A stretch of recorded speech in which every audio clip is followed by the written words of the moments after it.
Cheers. Happy March. It's Annabelle. I'm going to have coffee and tea today. We're starting off with a nice flat white for myself. It's huge though. It's like 3 flat whites. And this is my January and February notes. If you've never watched one of these videos before, it's basically like a recap where I share with you things that maybe have been left out of my vlogs. And it's really served as like a digital journal because it gives me more of an opportunity to share my emotional intelligence journeys and lessons I've picked up. I do a lot of reflecting. Otherwise, it's almost just like a fun show and tell put into list form. And I think a lot of people who enjoy these videos tell me it's almost like podcast style. Podcast vibes, you don't always have to watch and keep your eyes on the screen, which I really like too. So I'm happy to be here and keep you company. What are you doing right now? I'm just wondering. Because I do feel like long form content has evolved into like a companion video where it's not really the main feature. You don't need to give it your full attention, like short form, you're just like swiping endlessly. So if you're doing your studies, laundry, dishes, are you out? Is anyone watching this while they're out?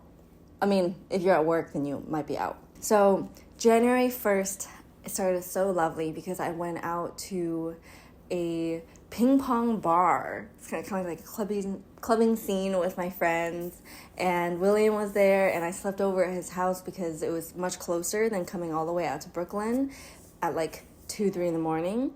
So it was a wonderful experience with one of my best friends ever because we were both kind of like out of it. I remember at the end of the night we were like dancing, like there was like slower music, and it was so fun to be able to share that with your friend.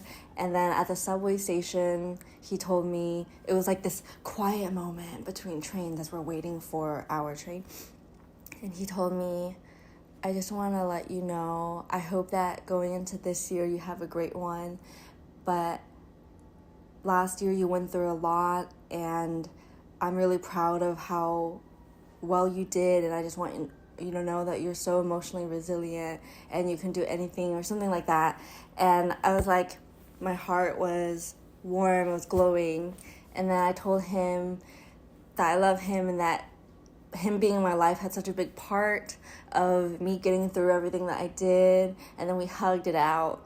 And then the next day, and then we went to get halal, I think from a truck. We ate. And then we passed out. He gave me the bed, so sweet. So he slept on the couch. And then the next day, we did a spontaneous trip down to Chelsea.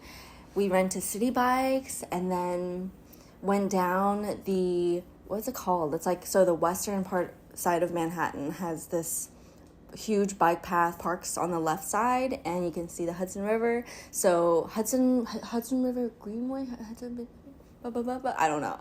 I never lived on the west side. I was the east side person when I was in Manhattan, just so you know. So I don't know anything about the west side.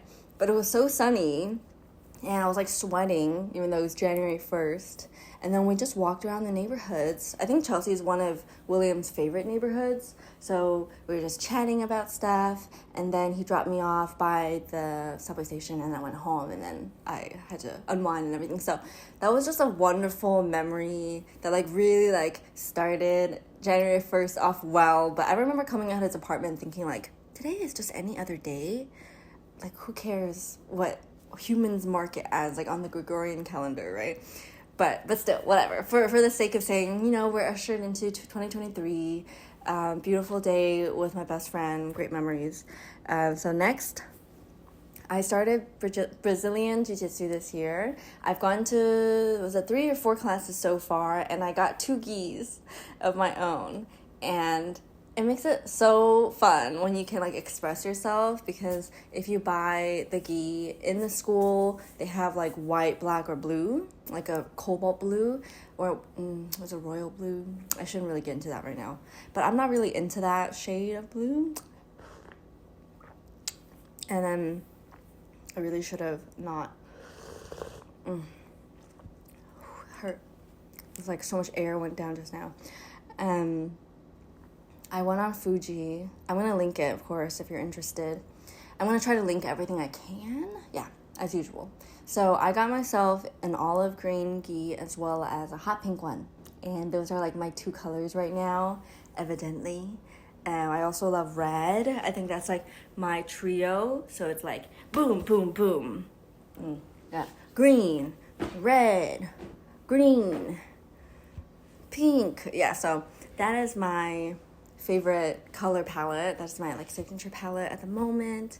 And it's really fun, going to Jiu Jitsu because it's challenging and so engaging that I'm kind of sick of doing workouts where it's like repetitive, you're doing reps and you're just looking at yourself in a mirror and you have to like really, really be disciplined to be like, okay, now I'm gonna do like 20 seconds rest and then get back into this and then force yourself to do like 8 sets or something like that, which is fun, I guess, when I'm working out with people, but myself, it's just like not my cup of tea anymore.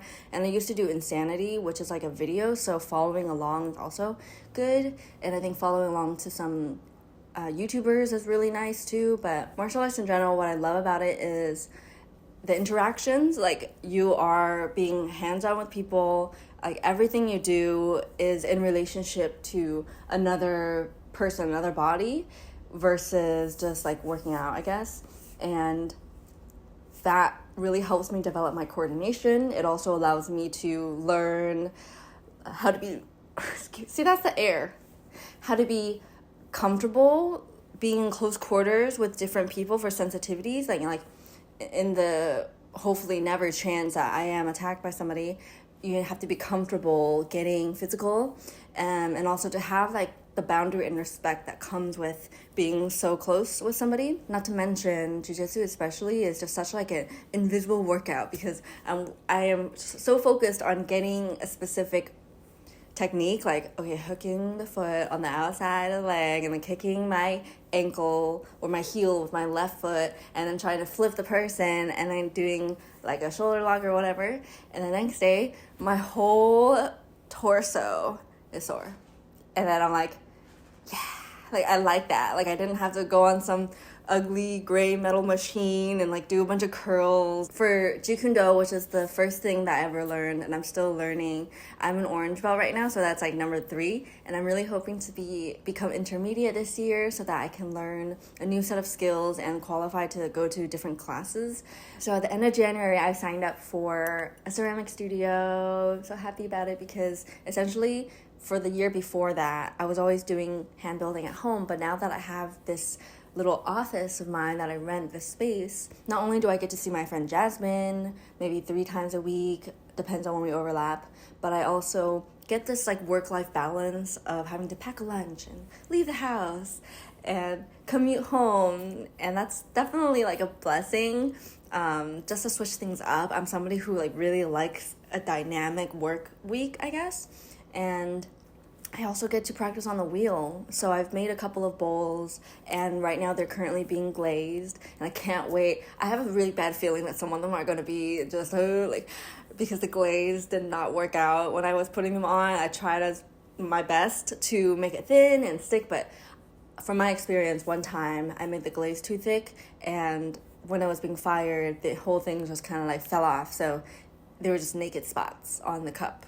And I really hope that doesn't happen to some of these bowls.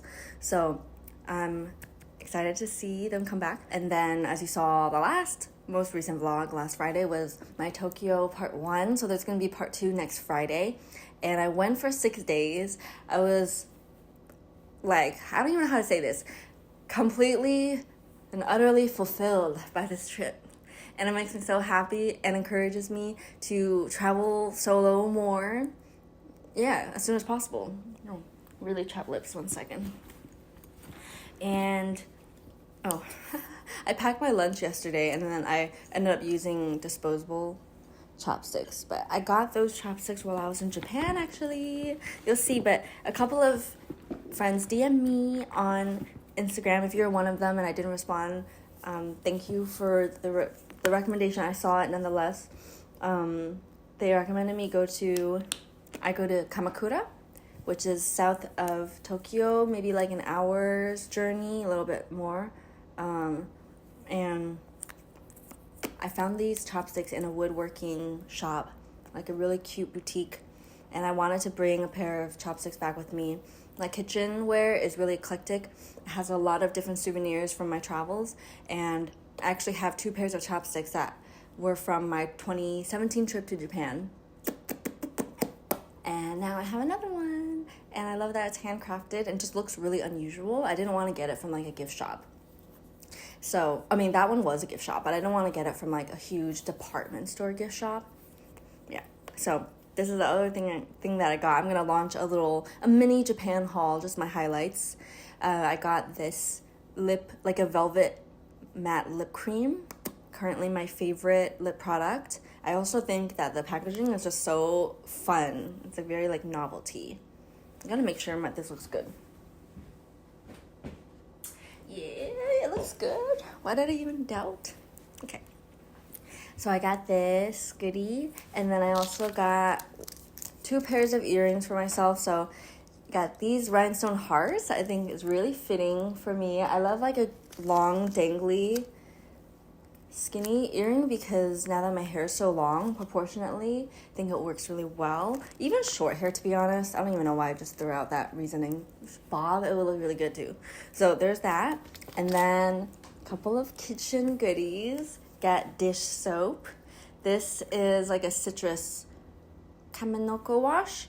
And it's really runny, as I have realized. But I got it mainly for the bottle because I've been using this really ugly, I don't even know what brand it is, but just like this ugly dispenser that was the first bottle I ever bought when I moved to New York, and then refilling it. So now I think I'm going to start refilling this bottle, and it just looks so cute. Romanticize my life down to the very last detail. Not to mention, I finally got a rice cooker, and it's pink. I keep telling myself, be patient, have a minimalist way of consuming, which is wait until the right thing comes along, have faith. And also, by the way, I'm sure you can Google this and find it online, okay? But I don't really like online shopping. It takes all of the joy of discovery and, you know, the act of collecting. Like, imagine you're playing Animal Crossing or something like that. And there's certain items that you can acquire or earn, or you can just get a bunch of bells and go to the catalog and get everything at once or something like that. And if you're my sister, you can break the game so that you have unlimited bells, so you don't even need to earn anything, and then you just get anything you want. So for me, I just like to live my daily life thinking, oh, you know what, it would be great to have a rice cooker someday, but I don't want to just get one because I don't necessarily like need it. I can cook it on the stove. I'm bad at it though. I'm bad at cooking it on the stove. I always make it a little too moist or a couple of times too dry, too undercooked. But my time has come. Not only is it beautiful, it is also the right serving. So I can actually eat like 2 to 3 times with this. And it's like 100 watts, I believe. So I need to get a converter.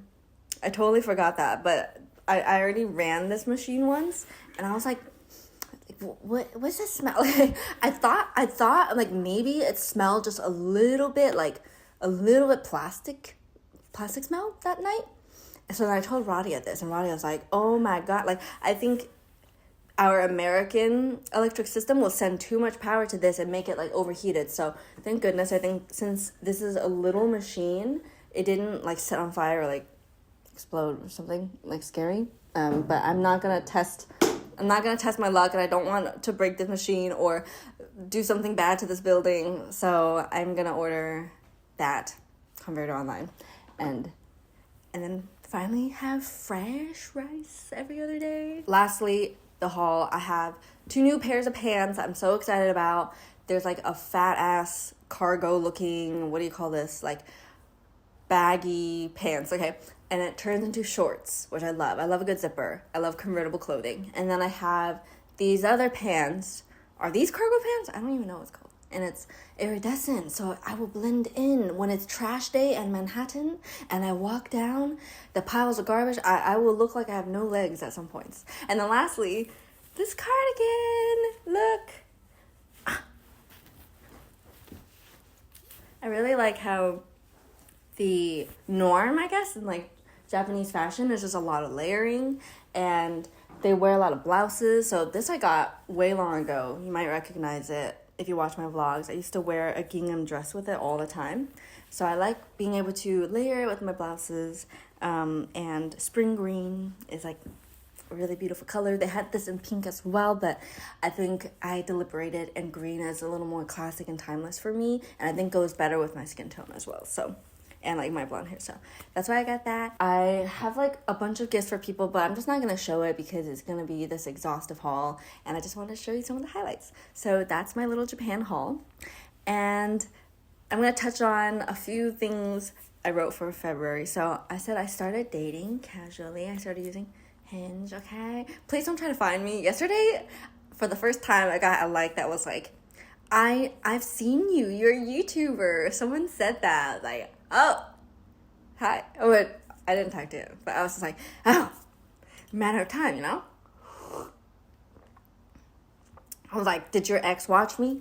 And that's how you saw my vlogs or something? Okay. So I learned, I've been learning, and I am learning so much about myself in this process. I wrote here in my notes, like, when it comes to habits, what I want, what I can expect, what I should expect from people. I've been meeting such kind and respectful men. I want to say guys, but I'm just like, honestly, a lot of these people are like really good men. They're like really capable, really friendly, really emotionally available. And it's been great just to connect with different people. And especially like when it comes to attachment, it had made me realize that as like a serial monogamist, or maybe like a former serial monogamist, I am trying to be really, really aware of like what deep desires or cravings make me seek relationships versus like seeking connection and all of that. And I could talk about that in like a dedicated maybe like dating video. But it's been really like eye-opening, and I've been also listening to certain podcasts, and I really like this one that I started listening to this week called Dating with Sense. It's hosted by this woman, Tora Sense, and she has a really great way of putting it. She believes that dating is like a spiritual practice, because you shouldn't date so that you can fill a void or feel like it can fix your life or make your life perfect or finally good. And you shouldn't be, you know what, I really hate the word should, so forgive me, let's just like erase that. It's not the best intentions to date in order to receive, to have transaction in that sense, because what happens is you might objectify the other or objectify yourself. And she puts it in a way of like, dating is a spiritual practice because you're seeking genuine connections that allow you to grow as a person and appreciate others for who they are. So it's not being attached to the outcome, and not really auditioning like, what can this person give me? Does this person fit into my ultimate agenda? And that's like really, really, really life-changing for me. I really like this one quote. Let's see, I'm going to pull it up for you and read it. I think this applies to all relationships, whether it's family, platonic friendships, romantic partners, and it goes like this. Even within families and friendships, the bond we experience is built on connection. Connection is based in the mind's innate ability to love. The mind also contains a strong drive to crave, which ends up conditioning our perceptions of what we encounter and our reactions to what we feel. Craving itself gives birth to attachments. This dense form of clinging to what we crave not only causes much mental struggle, tension, and dissatisfaction, but it also clouds our ability to objectively observe what is happening within us and around us. The deep connections that we feel toward our loved ones are often wrapped and mixed in with attachments, not because we wish to make things difficult, but because the mind has a strong tendency to crave and control. Attachments cloud the true love that deep connections emanate. Attachments create much friction in relationships because they stand in the way of individual freedom. There's nothing wrong with wanting certain things in a relationship, but we have to be clear not to force others to do things the way we see fit. Instead, we should build strong pathways of honest and calm communication so that both people can feel clearly understood. It's through this mutually shared understanding that new voluntary commitments can arise from each individual to better support the harmony of the relationship. The number one thing I've learned through all of this is how to identify, really be specific about what my desires are, and first and foremost, meet those myself. Because again, if I think if you seek for somebody else to satisfy your desires, what can happen is you objectify them, and when you objectify them, connection breaks, or there is disconnection. And that's another thing that Tora Sense mentioned in her podcast, so go ahead and check that out. I believe she's a woman of faith, and some of her episodes will tie into that, but I am spiritual, and although I don't identify as Christian, I still find her work very, very helpful, and so much of her advice is like very, very grounded, by the way, so I don't want that to put you off to giving it a chance to some of her podcasts. And then lastly, I wanted to talk about my recent conversation. So last weekend, I went to get hot pot with friends. We did a board game session before that. I really want to come up with like a name for our group, because suddenly one day I was like, oh, wouldn't it be so cute if we had matching crew necks? And they're more than just like board game crews. Like, we went grocery shop together. It was really sweet. And then next, in a couple of weeks, we're gonna go to King Spa. So we're gonna get naked, or the girls are gonna get naked together. Don't demonetize me, YouTube. We're gonna get steamy, we're gonna get sweaty in this Korean spa, and it's gonna be really fun because you can also bring board games. And Radia and her partner are gonna join, and I'm so excited. So anyway, last weekend we went to get hot pot. It was so fun. I really feel like now that I've been more comfortable becoming social ever since I moved to New York and put a lot of efforts into my relationships, my heart has been growing, and it's like the Grinch. No, I'm not even being cheesy. It's like when you see his heart like expanding, I literally think that has happened to me, because as I've also gone back to therapy in 2021, my capacity to love myself directly correlates with my capacity to love and trust other people. And the relationship you hold with yourself really dictates how you navigate the world, how you perceive others. And I am just so rich in, I just feel so wealthy in love and support. Sorry, I don't want to get too emotional right now. And I talk too much, so I'm not going to have tea. I'm only going to have coffee today. I'll have tea next time. And so it was really fun, because when I was sitting in this big table, I felt like I could really be myself, because sometimes when I'm in group settings, I'm really, really quiet. And I realize it's because I feel fearful of being judged. I feel like maybe I don't have anything valuable to contribute.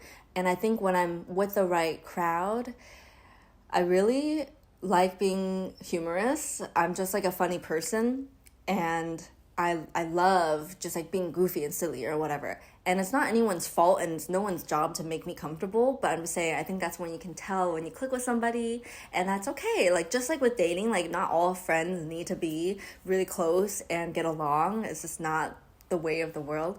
So when you do find your people, it just like makes me really, really, really grateful that I can feel like I'm around people that I don't need to say anything, and we can eat in silence, or we can say something and have a really big laugh. So my back started hurting really bad because I had Jiu Jitsu in the morning, and I got so sore from it. So after everybody wanted to get dessert, I asked my friend Edon if I could actually go back to his car and lay down. So the two of us went, and we were just in the front seat, reclined, looking up at the foggy white night sky, but because of light pollution, it's like barely dark, and the gray ceiling of his car. And it felt almost like this movie scene when we're lying down, stargazing, except not. And we just started talking about random stuff, and he asked me, what has been on your mind lately?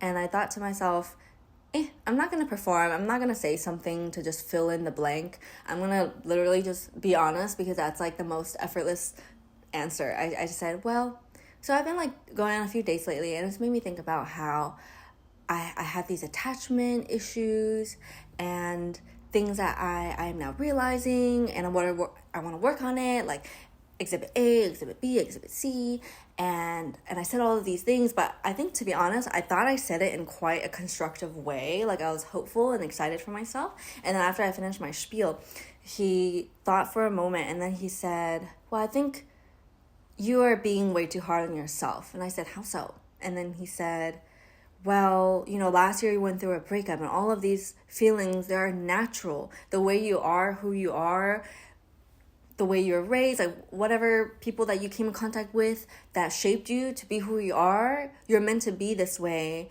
And that is normal and that is natural. And you shouldn't shame yourself so hard for having these things that you call flaws that you want to change. And then he elaborated. And by the way, he speaks really very eloquently, and I cannot remember everything because it was quite a lot of words.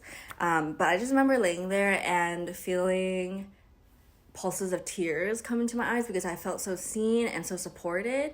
And it was also really unexpected to like have it come out of this like random moment when I was just resting my back in the car. And he said, this is what I did write down: don't punish yourself for not already being the person you want to be. And that makes a lot of sense, because how would you know that you want to be this person if you hadn't gone through all of the tribulations to have realized, like, maybe you do want to make a change? Like, why are you compounding that with the guilt and shame of not already being better? Because maybe that is just perfectionism, like expecting that you never have to have had any changes made, like no errors, no failures. And yeah, I think he opened with asking, do you think you strive for perfection?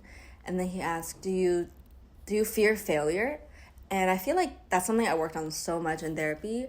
And my instinct is to be like, no, but yeah, I gotta really be honest with myself. I am fearful of failure, and that doesn't mean that fear should hold me back. And I want to be comfortable living with that fear, because, with the flip side of like being self-aware and wanting to really grow, sometimes it's easy to be too hard on yourself, to be like, okay, well, now I want to live free of fear, so I better not have any fears at any time. Fear is built into us for survival, right? So it also pushes you to be adequate or better, to not lose that job because you're fear of like failing for this project, so then like you might look bad. So, like, there are all these reasons that we have fear, and I just want to have a healthier relationship with it. Just like Inside Out, that movie, it taught us that we need to have a good, harmonious relationship with anger and fear, or disgust, it was disgust, and sadness. And it's not about expelling them, being free of those emotions, because they're so integral to our character and our ability to love as well, I think. So he has taught me that I want to be proud that I'm in the position of wanting to change and grow. And he told me shame will only slow you down. And I think that's true. So just such a wonderful gift. Like, I just feel like this is a core memory that had formed. I really felt love in that moment. It made me so happy and grateful. And then, like, after we talked about that a little bit, suddenly our friends showed and tapped on the window, and they're like, are you sunbathing? Are you sunbathing or something? And then I flipped them off. So anyway, thank you so much for listening to me and holding space for what I have to share, and I look forward to reading your reflections and comments as well. I love that you're part of this community, so give it a thumbs up, or just give my Tokyo vlog a watch if you haven't already, so that next Friday you can tune into the second part. And I love you so much. Until next time, bye.